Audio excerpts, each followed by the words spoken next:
Okay, once it clicks, then, you know, the magic happens. So, hello! I am back for another revision video, and today I'm talking about how to revise Maths A-Level. Basically all you need to do is do a lot of questions and you're good to go. That's the end of the video. Bye bye. Yeah, I have a few more to say actually, so let's get into the video. For Maths, I was a C and D. Maths didn't come easy to me in A-Level. Like, yes, I got a 9 in GCSE Maths, but I was getting C's and D's in Year 12 for Maths consistently, and I was like, just before Year 12 mocks, I was so stressed because I thought that there was no way I'm going to get predicted an A star because my goal is LSE and like there's no way I can get that, but I did. How did I get that? This is what I'm going to talk about today. So basically the steps to get an A star in Maths are pretty simple, and it's just doing it that's probably harder for you guys, I think. I mean, it was for me, but basically you learn the content, number 1. Number 2, you do questions. Number 3, you make mistakes. Number 4, you do questions again. Number 5, you make mistakes. Number 6, repeat. Number 7, top grade. Oh, and you ask questions as well. But what does this mean? I'm going to go into details now. Number 1, you learn the content at school, which some can. If you're watching this in 2020, you might have stuff like cancelled and it's harder, but I'll get to that in a second. And then after you've learned the content, you do questions. Now, first off, I would say that even though you might think that the early questions in the textbook are really easy, I would say do every single question in the textbook from question 1 to question whatever, the very last question. It goes from easy to hard. By the way, I'm talking about the new spec, so not the old spec, because I did the new spec. So yeah. And then you want to create a question bank, which I did. So I basically, every time I got the question wrong, I would make a note of it because I borrowed the book, and I would add a sticky note to it.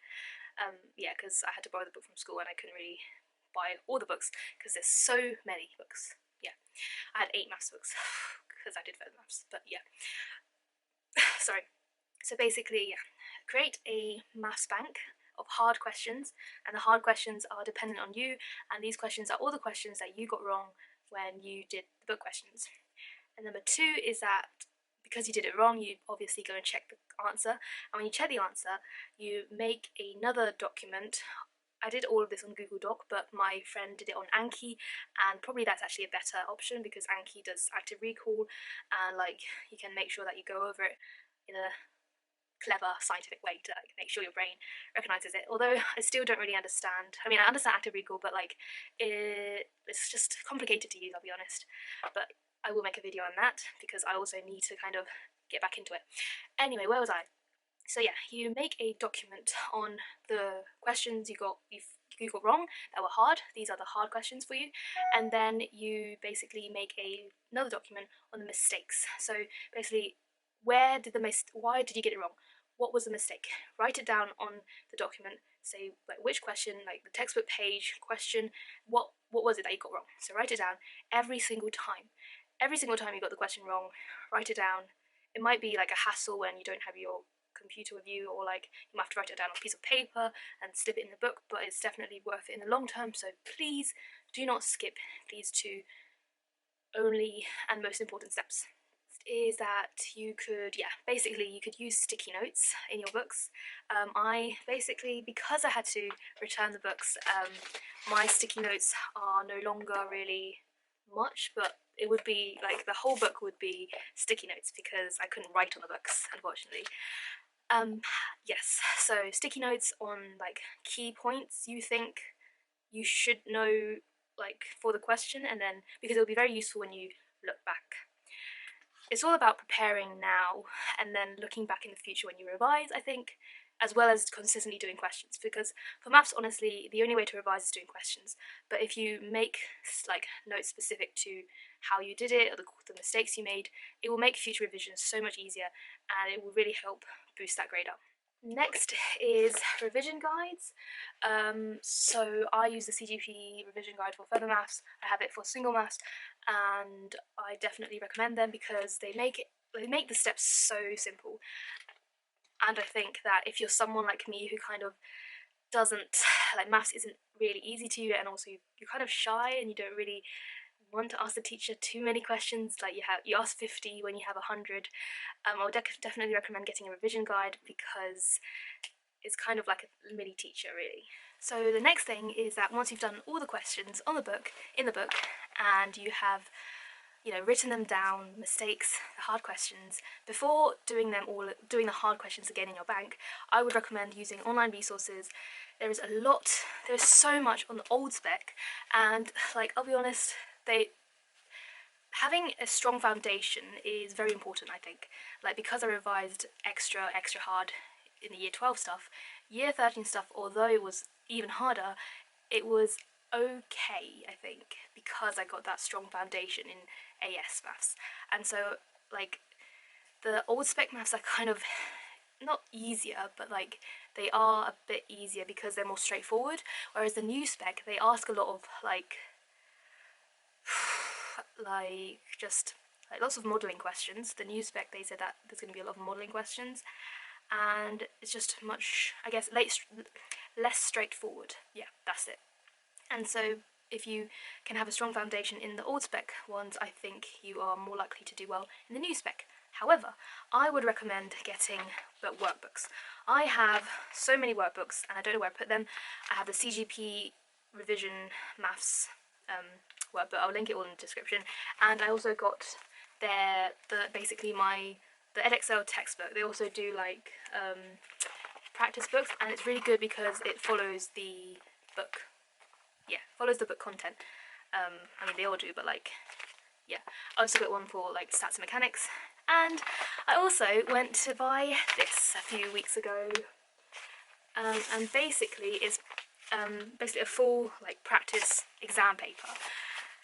And I also got another pack, which is actually still on its way because I pre-bought it before exams were cancelled. So now I haven't used them yet, but I think that because they are actually mock exam papers, they follow the new spec, and I would definitely recommend these close to exam time. So yeah, online resources, definitely physics and maths tutor, YouTube 100%. There are so many good, amazing maths YouTubers, and I kind of forgot the names because there were so many. Exam Solutions is one of them, and there was another teacher, TL Maths. Sorry if I got it wrong, but yeah, there are so many. There's actually, like, all the A-levels I do, the most help there are, like, the most free help online, is basically maths. So there is probably no excuse to not do well in maths, to be honest, if I would say, unless you really don't want, like, if you want it, you can do it because there is so much help. And also, you have to ask questions. Now, I'm a shy person, I regret not asking too many questions, but I did ask a lot of questions. And so if you do have any maths questions, make sure you ask for help, because you need to understand it. Understanding is key to getting the hard questions right, I would say. So if you're, like, maybe a B student and you want to get to that A and A star, you really need to make sure you understand all the whole topic. You understand everything, because that's how you really get to, like, spot the patterns in the hard questions. I think for maths hard questions, it's all about spotting the pattern. So keep doing questions because you will spot a pattern, and once you spot the pattern, you realise that the hard questions are just made up of many different topics, many easy stuff of different topics, and they just put it all together and mix it and squish it and make a completely weird question out of it. So yep, that is how you do and you by.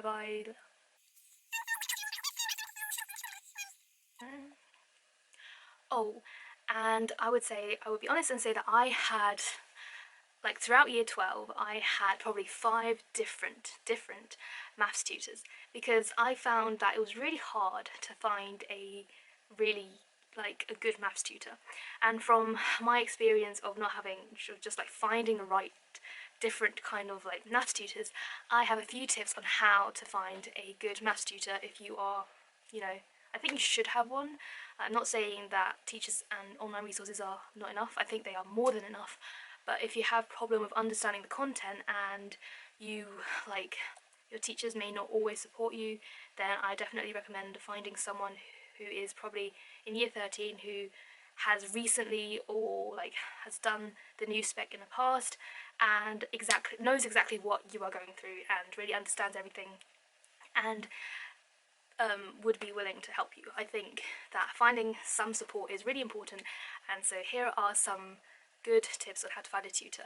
And I think I'm going to repeat this section on like separate videos, so people who just want to listen to how to find a good tutor can just watch that instead of like going through the whole how to revise maths part. But if you're watching until this stage, I really recommend you continue to watch, and if you are continuing to watch because you should, then please give a like and subscribe, and like and subscribe, and like and subscribe, and like and subscribe.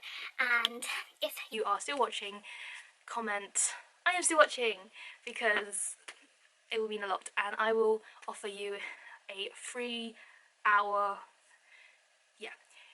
I will offer you a free 1 hour tutoring if you just comment I am watching, or if you comment something, because you know I am here to help you guys. That's my goal, and I'm just so excited to make friends and just build a community here, and it's all about helping each other out. And so if you need any help and that you're watching this video in 2020, I am more than willing to offer you free advice, because why not?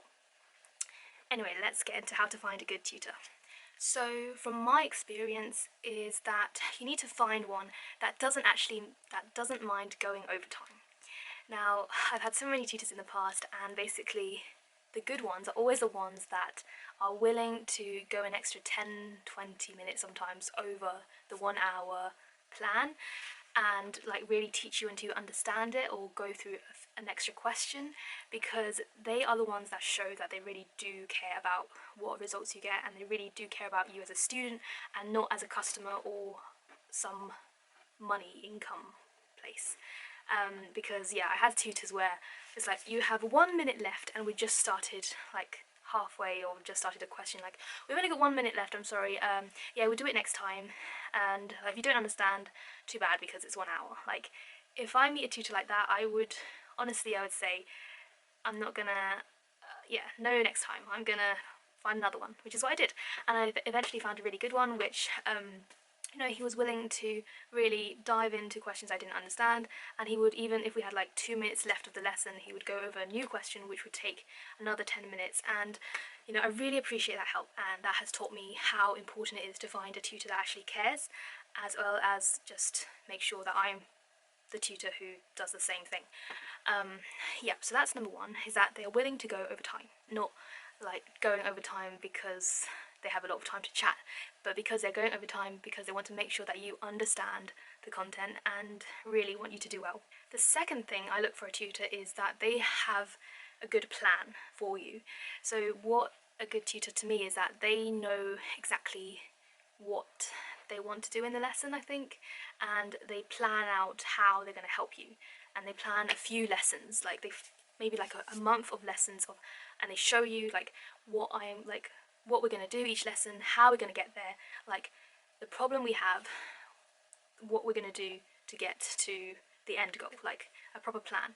And tutors who just wing it, who just like, oh, what do you want to do today, like when we just start the lesson, before like asking beforehand, I don't really like that, because I think, you know, if you're paying, because like the tutors I find, I mean, I can't really find any like less than £15, like minimum is like, yeah, I haven't had like the cheapest one I've got is £15, got like, yeah, the cheapest is £15, but like I spent like £24 to £40 for tutors, and it's really expensive.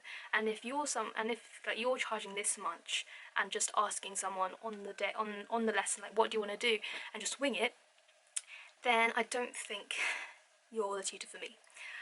Sorry if you think I have high standards, but it just shows that, yeah, I want to do well, and having someone who actually wants to support me is very important to me, and I'm making sure that I am that person, because that's what I expect from other people, and so I expect that from myself, if that makes sense. Yeah, so if you're finding a tutor, really find someone who Now, a mistake I made about finding a tutor is, I'll be honest, I would look for people who went to top unis like Oxbridge, and I would say that is a mistake. Just because that student went to Oxbridge does not mean that they're a good tutor, or like LSE even. Like, all universities actually are kind of AA to A star AA. So every student, like every tutor is actually kind of on the same level. Just because they went to a top ranking university does not make them a better teacher. You know, just because my teacher went to Oxbridge doesn't mean he's better than my other teacher who didn't go.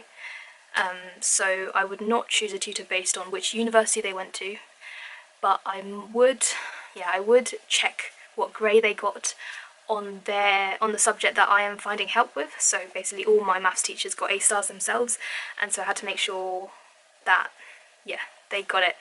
Like, always learn from people that has got what you want. Like, they've already got what you want, and that's just my rule of learning from anyone, really. So like, mentors I have, or any people that I want to learn from, I want to make sure that they have what I hope to have, or what I hope to achieve. And finally is that when you message a tutor, really ask them for clarity. I think having clarity is really important. So basically ask them, how are your lessons structured? What value do you provide for me? Like, what can you exactly help me with? But you also need to tell them what exact help you want, because oftentimes I find that when I ask students, what help do you want, they kind of like, I don't really know, I just know that I need some help. Like, I say that too, but it would be good to know a little bit more about what areas you want help with, or if you want to start from zero and we go through the whole content altogether. The reason I like having mentors and tutors are because they give me accountability, so I ask them to set me work oftentimes, or yeah, just make sure that my tutor is someone who would check in with me from like out of tutoring sessions, and really make sure that, you know, they care about my progress and like check in, like, am I doing okay? Is my work going okay? Do I have any questions? Is there anything I can do to help you, to support you mentally, maybe? Like, all that little small things, I think it's really nice and also quite rare in a tutor. So if I could find someone like that, I would be really happy. And finally is that tutors are like teachers. They're here to support you and try the best to serve you, but they are not here to do the work for you.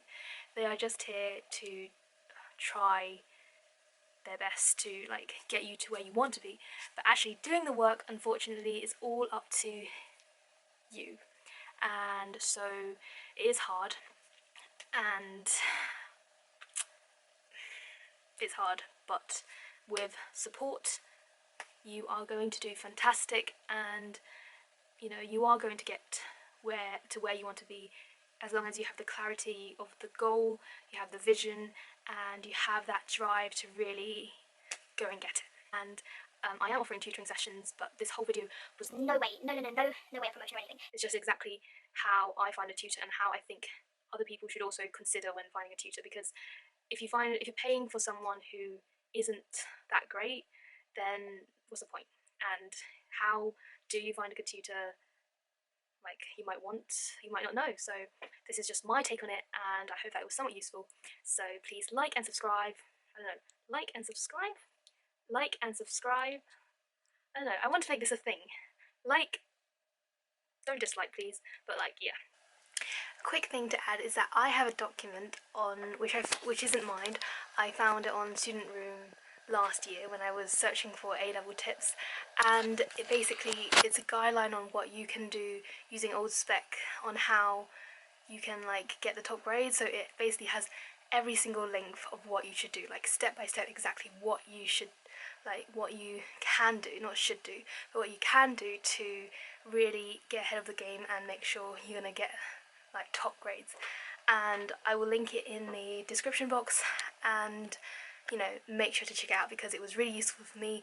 Although I didn't manage to follow every single thing, I think it's worth to check out. So I don't know who posted it on the Student Room, but thank you to that guy who did. Yeah, so make sure to check it out. So to do a quick recap before we go, is that the process to get an A star is learn the content, do questions. Make a bank of hard questions, the questions you can't do. Make a bank of mistakes that you made, and look at them throughout, update them throughout the year, as well as look at them throughout the year. You can use the Anki app, not sponsored, but you can use the Anki app if you want that kind of like active recall process. Continue this process, and most importantly is do not give up. Do not give up, because I know how it feels when you spend an hour doing one question and you get it wrong and you feel frustrated and you just want to eat ice cream and you just don't want to do this and you just want to give up and you just have no hope on how you're going to get to where you want to be. And I'm here to tell you that you might feel like you would never get there, but you are improving with every question you do. Every single question you do is one step closer to that A star. And I will promise you that as long as you do not give up, you will get there. And you know, if there's anything I can do to support you guys, then just comment. And you know, I really wish you the best of luck, because maths isn't something that comes easily to some people like me, and you really do need to work a lot harder than other subjects because it's not a memory thing. However, once it clicks, then you know the magic happens. So yeah, good luck.